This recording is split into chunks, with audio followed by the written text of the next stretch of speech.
Hi everyone! Today we'll show you how to replace the part cooling fan adapter board on the Snapmaker U1. First, detach the tool head from the swapper and power off the machine. Then, manually move the tool head swapper to the center for easier access. Use an H2.0 hex key to remove the two screws holding the part cooling fan cover and take the cover off. Gently disconnect the fan cable.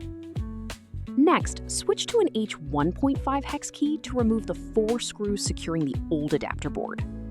Take the old board out, put your new adapter board in place, and tighten the 4 screws back down. Now, reconnect the fan cable. Put the fan cover back on, and use the H2.0 hex key to tighten the 2 outer screws. That's it! Your installation is complete. Thanks for watching and happy printing.